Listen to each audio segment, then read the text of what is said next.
Everybody's got a story. You just have to listen. Hola, I'm Joe Pardavila, and this is Good Listen. Today, Lauri Loewenberg tells her story. With a background in dream psychology, Lauri is a professional dream analyst and the author of Dream On It. Unlock your dreams, change your life. So, why do we dream? What sorts of messages hide in the theater of our sleeping minds, and how can we unlock their meaning? Well, let's take the first step in finding out. Lauri, welcome to the podcast. Thank you so much for having me. So, Lauri, I want to talk about dreams because I guess you're a dream expert. But before we get there, as you know, for many years, I worked in morning radio, and I used to have to wake up at 3 o'clock every day. So my sleep habits were terrible. And I used to tell people, I don't have dreams. And people would say, like, that's impossible. Everyone dreams. Yeah. And we're going to talk about that in a second. But now that I have a more normal job producing podcasts, I actually get a full night's sleep. And what's kind of funny, Lauri, I know how people get those dreams about fears about their job. I'm getting fears about my job that I had like a decade ago, which is so weird. I'm like, wait a minute. I don't have this pressure of going live on the morning or something like that. So on the idea of people not having dreams, is that a thing? If I did, I couldn't remember them. Okay, so everybody dreams. If you are a warm-blooded mammal, you dream. It's a natural, necessary function of the brain. Every single night you do dream, and every 90 minutes throughout the night, you're dreaming. But a lot of people simply aren't remembering them. And therefore they think, I didn't dream last night, or I haven't dreamt in forever. You're dreaming, you're just not remembering them. And that's also normal.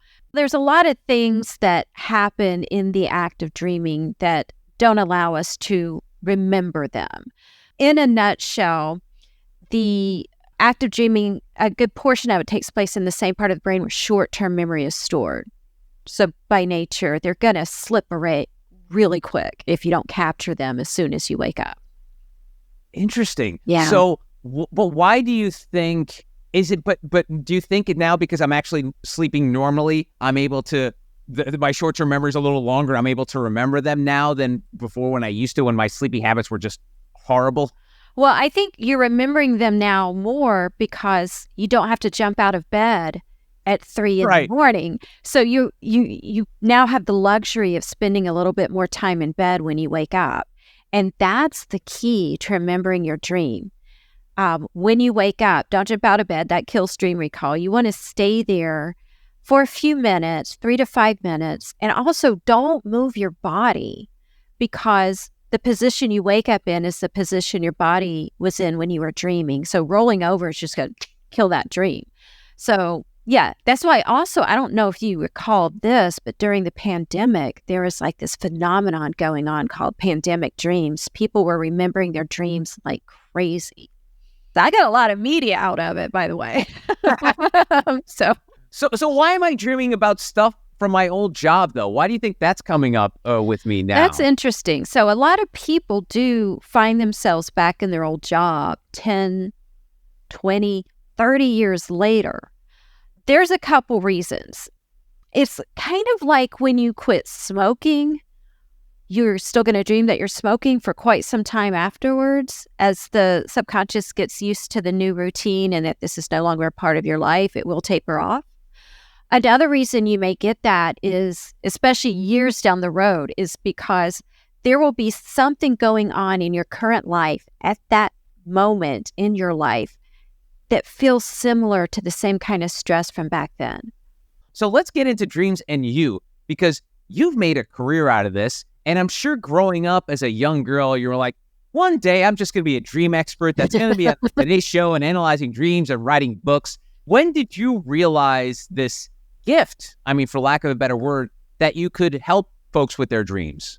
Well, it's not really a gift. I did study dream psychology. So there is a method to this madness. There is a formula to being able to figure out, what our dreams mean. When did I decide to do this? Well, it was actually after my grandfather died when I was 19. And it was 2 weeks after his death. And I had this dream where we're walking arm in arm through this museum, and I knew he had died. And so I asked him, what's it like where you are? And he said, well, I can't tell you that. What I can tell you is that it's secure. And then he gave me a hug, and he started walking up the staircase. And as I was watching him walk up the staircase, I began to wake up and I could smell his Old Spice and it felt like he was still there. Anyway, that dream was so impactful to me that I decided I wanted to find out what this is. What is it? Why do we do it? What is the purpose? Are we going somewhere? So I studied dream psychology, and I was so impressed by how practical our dreams actually are. So I decided to get out there and get the message out there that this is something we all need to wake up and pay attention to. And this was back in the 90s, and really hardly anyone was doing this. So I was getting on the radio, and then I started writing a column like Dear Abby, and it just kind of grew from there. It's just something that was so passionate to me, and I wanted to, put it out there into the world. Well, don't sell yourself short. This is a gift. There's not a lot of people doing what you're doing out there, Lauri. So come on. So you were talking about how you were recollecting past experiences, and I did as well. Talk about, I guess, past versus future. Can people see anything in the future in their dreams, or is that just something they're projecting? Right. So what you're talking about is something called precognitive dreaming, where you will have a dream that's quite specific. And these dreams aren't like bizarre or weird or symbolic. They're quite literal. And, like you're loading the dishwasher. You dream you're loading the dishwasher and you break a dish. And then that happens a few days later. And there's criteria for a dream to be an authentic, certified precognitive dream. It has to happen within days or weeks of when you dreamt it, not like years down the road. It has to be literal, not weird and symbolic. And there has to be enough detail within the dream that matches what happened in real life that it's undeniable. And so it is something that happens. And there's some research that's been done in this realm. And why it happens, we really can't say for sure. Is time really linear? I mean, it could get really, really deep, but it is something that happens. Wow, that's so cool. Yeah. And in your experience of studying dreams and then obviously doing it as a profession, analyzing dreams and writing about it, has there been a moment where you kind of like have an out-of-body experience and be like, oh my God, that's crazy. How is it? Like you start to question reality. Does that happen to you from times, since that moment you had that experience with your grandfather? Yeah. I've had, like, when I'm interpreting a dream for someone, and then I'll get kind of a weird, I don't know how to describe it. It's like a connection to them, like tuning into them. And there'll be times when I'm dreaming and I start interpreting the dream while I'm having it. And then there'll be times when I'm dreaming and I'm dreaming someone's dream I already helped them with, Yeah, all kinds of weird things do happen. It's almost like you're plagiarizing someone's dream, right? Yes. That's so funny. That's crazy. And I know from the times I've read about your work and speaking to you in the past, you say that there are a lot of recurring either moments in dreams that happen in a lot of people. And I remember one time you brought this up because I think I had it was like people when they have a nightmare where their teeth fall out. And yeah. I feel like I have that one all the time. I don't know why. What does that one signify? Okay, so the teeth dream is really common, and I bet you have had it because it is. Yeah, oh yeah. It's particularly common for people in the radio industry. Really? Because the teeth dream is actually all about communication in real life.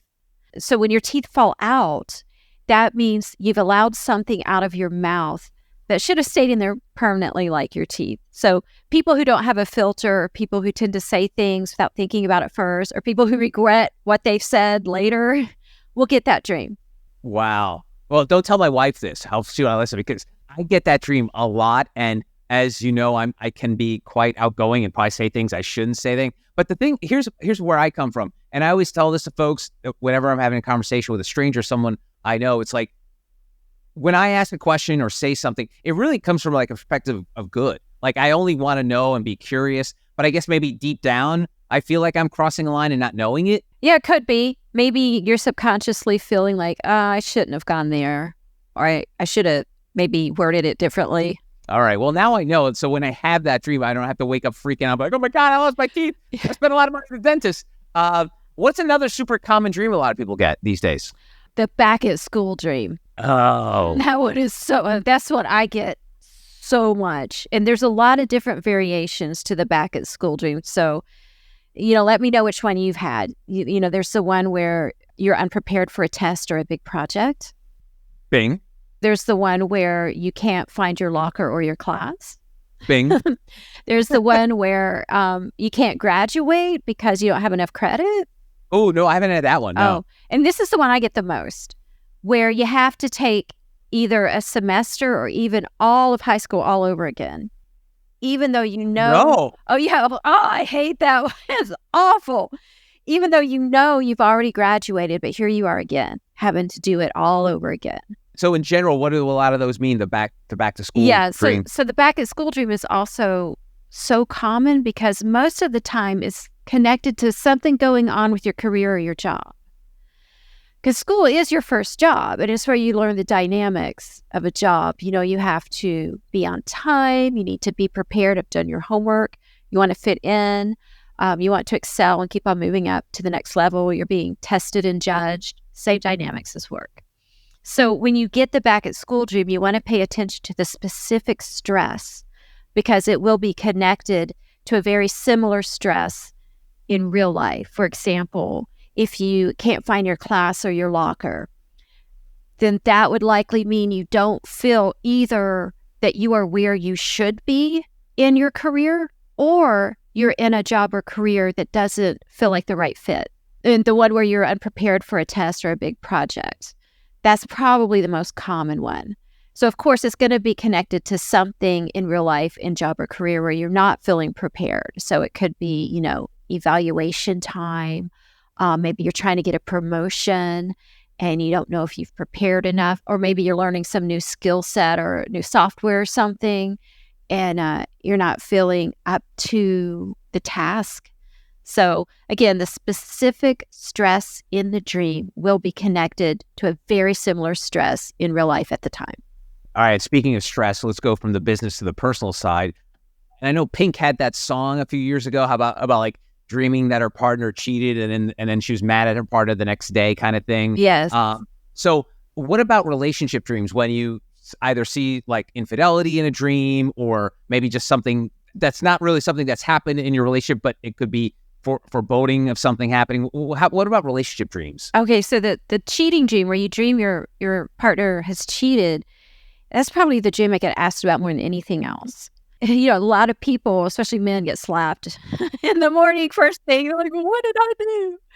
But that dream is so common, not because cheating is so common, but because it's connected to a really common relationship issue, which is more often than not feeling like a third wheel or like there is a third wheel in the relationship. So it's not necessarily another person, but another thing the partner has brought into the relationship. Like maybe they've got a side hustle going on, or maybe there's a new baby, or maybe they're just working so much that they're just not home and with you enough. So when you get that dream, provided that there's not, infidelity in your past in this relationship and they're not acting sus.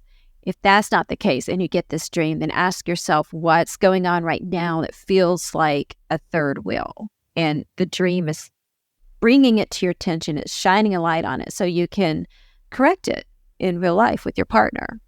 Interesting. But the connecting of the dots of it, why would your brain or whatever it is that's producing these dreams show you that to then lead you into saying you're missing out on something or there's something missing in the relationship? Why is it just because, like you said, it's cheating is so common that's immediately what your brain goes to when it comes to stuff like that?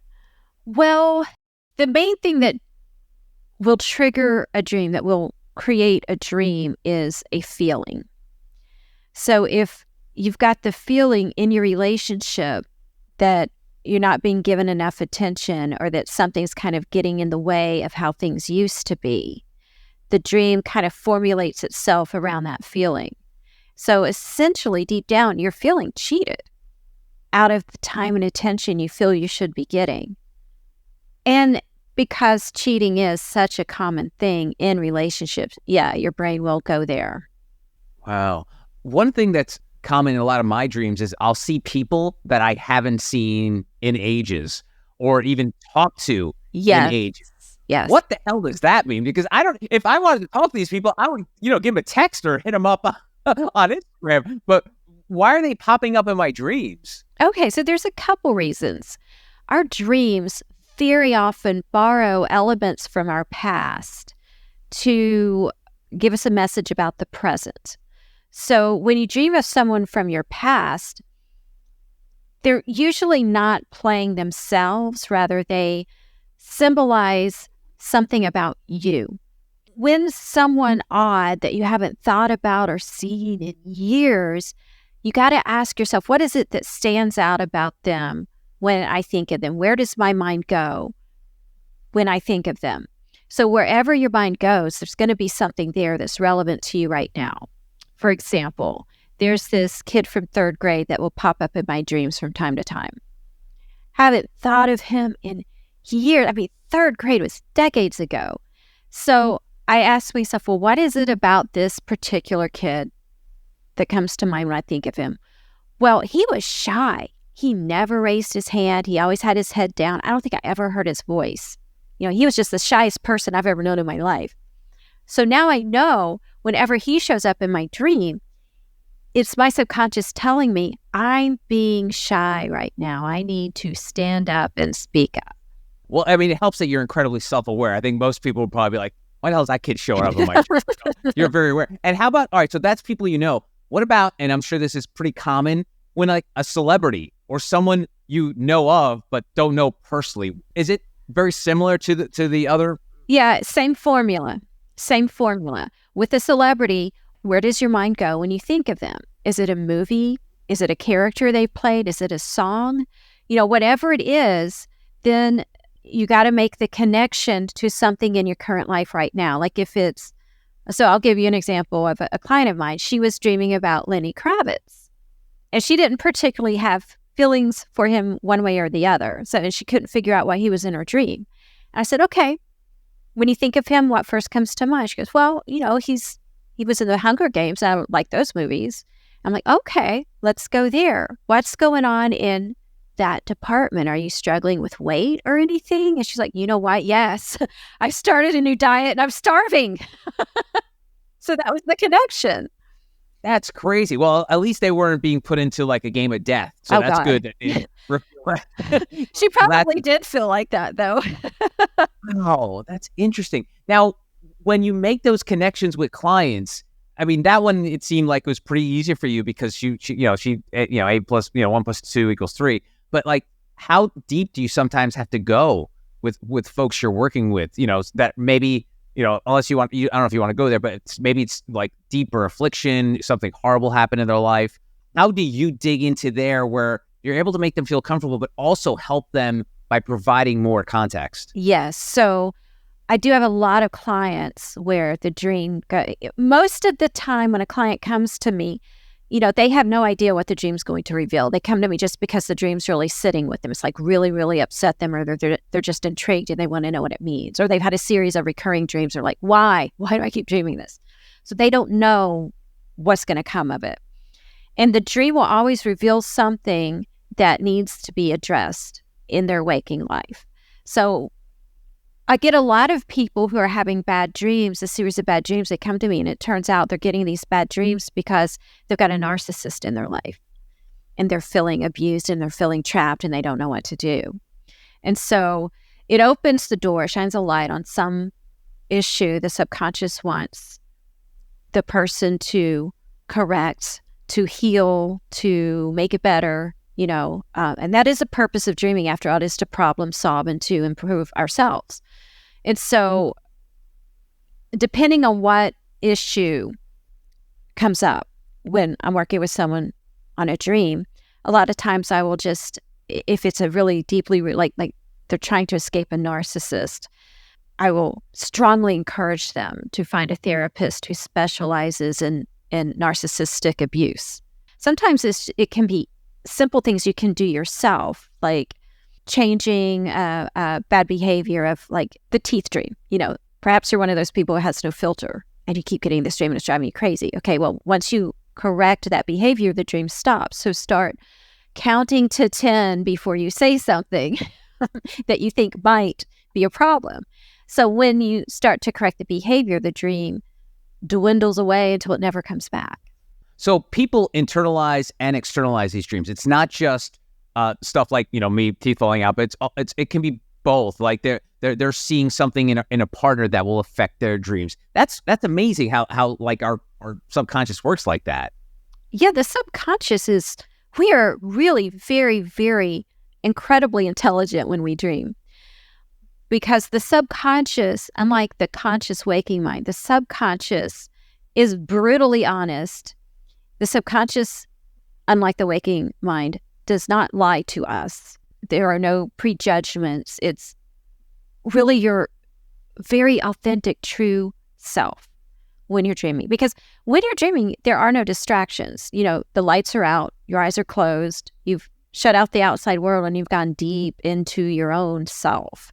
And you're exploring yourself, your feelings, your relationships, everything that directly affects you, you're exploring through your dreams. And that's why whenever we're faced with some sort of dilemma in real life, we'll say, well, let me sleep on it. Because we tend to wake up with clarity because we dreamed on it. It was fascinating too about the science of dreams. And I know you study this and, it's obviously a big chunk of your life. But I think for most people, when you talk about subconscious, it's like that foo-foo magical stuff. There's no quote unquote science behind it.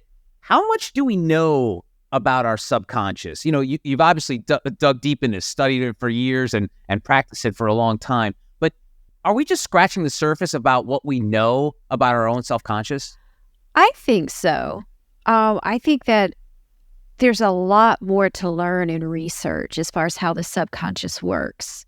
It's become clear to me through dream work, the way the subconscious speaks, the subconscious language of dreams. There is definitely a formula to figuring it out. There's, it's a connecting the dots formula, follow the thread, like the game of association where I say a word, what first comes to mind when I say that word is basically how it works. It's, a thread you follow. But I think that there's a lot more research we can do because through the subconscious, we're also able to pick up intuitively on, the vibes of other people. And sometimes, like what's around the corner in the future, just that intuitive knowing, that anticipation. There's something there. So yeah, I do think that there's a lot more we can learn about how the subconscious mind works. And is it connected to, the what Jung called the collective unconscious, is the just the vibration of everything that's out there. And is our subconscious like our id? Is it like our unfiltered version of ourselves? Like, because I always, we always throw around this, like, I've subconsciously thought about this, and we always throw that word around. Yeah. But do we know what we're talking about? Like, is our subconscious just like our raw, unfiltered self? Like, how would you explain what the subconscious is to somebody? Okay, so it's very much like a stage production. Your conscious mind is what's going on the stage. Your subconscious mind is all the lighting directors, the stage directors, the sound people. That's your subconscious is working behind the scenes, making everything work of what is on the stage. Okay, cool. All right. Now, I want to ask about how chemicals are involved in dream states. I'm a Jets fan, unfortunately, and Aaron Rodgers famously made ayahuasca ceremonies very popular, going into like darkness retreats, and he saw things and everything like that. And then obviously people who smoke marijuana or edibles have some sort of hallucinations or what have you. LSD. Fill in the blank, whatever chemistry, whatever chemistry you're working with there. What are those things like compared to our sleeping dreams? Do they live in sort of the same universe? I think so. I think it is definitely like LSD, for example, is very dreamlike. You can even see the air, and it's very deep. And I haven't done the ayahuasca or however you pronounce it, but it seems like it's similar in that you get these very deep cosmic thoughts and understanding of the universe that you would not normally be able to come up with while awake and conscious without the help of these chemicals.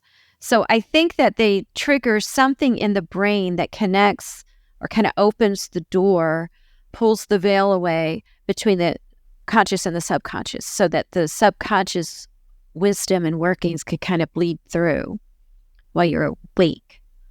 So in a way, it's a shortcut to Sure, yeah. It's like lighting the fuse to the path to your dreams. I know I'm mixing a bunch of metaphors there, but it's just basically you're getting to your dream state without actually having to get your full 8 hours of sleep and REM and all that other stuff. Yes, but you still need your 8 hours because you got to get that deep delta sleep, that restorative. It's and you don't want to overdrive your brain with these chemicals because brain fry is real. I know we're in this world where, Lauri, you and I are old enough to have lived on a planet where we weren't like drowning in technologies, completely connected to something. And there have been studies of how sleep deprivation and internet use play a big part. How is technology affecting our dreamscape? Are people having trouble getting into this deep sleep because all the mass amounts of technologies, and we're constantly wired to something, listening or watching something? What are you seeing in terms of like your work? You've been doing this for a while. Like, how different is it now than it was when you started, when you were just in your 20s? Yeah. So before, the big issue that would keep people from getting the right amount of sleep is having the TV on. Now it is people on their mobile devices, and I'm guilty of it. I TikTok at night when I shouldn't be, but the screen time right before bed or while you're sitting in bed, and the light that's in the screen, it's the blue light, I believe, that's in the screen. It keeps the brain active and alert longer than it should be. So it will take you longer to fall asleep than if you just read a book and turn out your light, because you're on and you're still going and buzzing from the online activity. So that's not a good idea to do. Read a book and read or journal or just go to sleep. And how's that affected your work? Like in terms of people with their dreams, are they still, especially folks that are not getting enough sleep, like I used to be, like is it harder now for people to remember their dreams just because of the lack of sleep? Well, the interesting thing about remembering dreams is the worse your sleep, usually the better you're going to remember your dreams. Because if you get that good 7-8 hours and good solid sleep and you wake up like, I slept so great, you probably didn't remember any dreams. Because that deep delta, which is so important, and that's the restorative sleep and where your brain kind of refreshes, that also will sort of wipe away the REM you just went through, the memory of it. So the better you sleep, unfortunately, the less dreams you're going to remember. So if you're a light sleeper and you tend to have fitful nights of sleep, or you wake up a lot and go to the bathroom, that's more conducive to remembering your dreams. All right. So let's wrap up on a dark note here, because we've been talking about dreams. The opposite are nightmares, and we've all had them. I still do as a grown man that scared the living snot out of me. Where do nightmares come from? Is it generally the same? Where is this like the paranoia and the fear and the stuff that just batshit crazy? Does that all come from the same place? It is coming from the subconscious mind, and what causes a nightmare is, and I have a whole chapter in my book, Dream on It, about nightmares and dreams, and they are connected to your most difficult and upsetting issues. So when you get a nightmare, you got to ask yourself, what is my most difficult thing in my life right now? That is very likely what your nightmare is about. That's why nightmares are so horrible to experience, because whatever emotion you're feeling in the nightmare, it does exist somewhere in your real life. So if the nightmare is causing grief, you're just so sad, someone died and you just have this grief from it. Well, that grief exists somewhere in your real life. So what is causing the grief? That's what the nightmare is trying to help you with. If the nightmare is full of, fear, panic, anxiety, okay, what in real life is causing fear and anxiety? That's what the nightmare is trying to help you with. They're not fun, but they're actually the most important dreams of all, because they're shining a light on something wrong that your subconscious wants corrected. It's the way your subconscious is saying, okay, enough. We have to fix this issue once and for all. So it's like a slap in the face from your subconscious. Wow. So speaking of me personally, I used to have more nightmares when I was a kid, and I always hear about kids having nightmares. And I don't want to say I'm living my best life. I think I'm pretty happy. I got a great life, a great family, but I don't have them as often as I did as a kid. Is it just going back to the thing where I maybe as a child I was just a little more anxious, I had more anxiety than I do as adults? Yeah, you're less mature, and you know difficult situations will impact you more as a child than when you're an adult, and you can have the know-how, wisdom, experience to work through an issue. Also, maybe did you have a sibling that picked on you and made life a little difficult for you? That can cause nightmares. Yeah. I was a fat kid in school, so I probably just remembered everyone, making fun of me too. So that could have had something to do with it. Yeah, because life daily probably was difficult.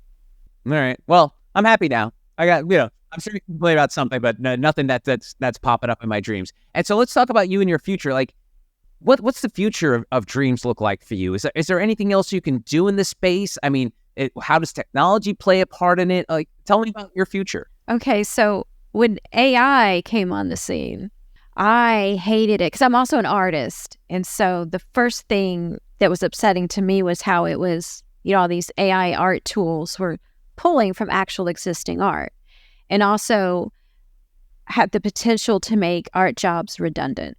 Why would I hire you when AI can create a logo for me? Or why would I hire you when I can, put my face into AI and create some kind of cool fantasy version of myself? So I was hating that element of it. But my brother, he's a cyber security expert and all into computers, and he talked me into the benefits of AI, especially as far as the dream world. Because when I was talking to him about it, I realized AI works exactly like the subconscious, exactly like dreams do, because it pulls from existing things in order to create something new. And just like the subconscious pulls from different things in the world and in our own life, in our own past, in order to create a message to give us. And so I was like, oh, dreams and AI art go hand in hand, because I've started using it to recreate dream imagery, because dreams are so bizarre. AI somehow beautifully captures the feeling and the symbols in dreams quickly. I can too as an artist, but it'll take me hours or days to create, a beautiful dream picture. But AI does it in seconds. And so, it just helps me when I'm, on my social media, when I want to create a dream, explaining death in a dream, like the image it comes up with is so neat. So I'm loving it so far, but AI will kill us all at some point. Until that point, I welcome our insect overlords. Wonderful. Well, if you start getting AI nightmares, let me know, because then I know I'll have to be worried about it. But her name is Lauri Loewenberg. Thank you so much for the time. I really appreciate it. Thanks so much for having me, in sweet dreams. We can all hope. Find out more about Lauri at lauriloewenberg.com. And that's today's Good Listen. I'm Joe Pardavila. You can always connect with me on X, LinkedIn, and Instagram at Joe Pardavila, or TikTok at jpardavila. If you want to reach out, feel free to shoot me an email at joepardavila@protonmail.com and tell me your story. Lastly, if you can, please leave a 5-star review on Apple or Spotify and hit subscribe so you don't miss any new episodes. Thanks for listening. Until next time, adios.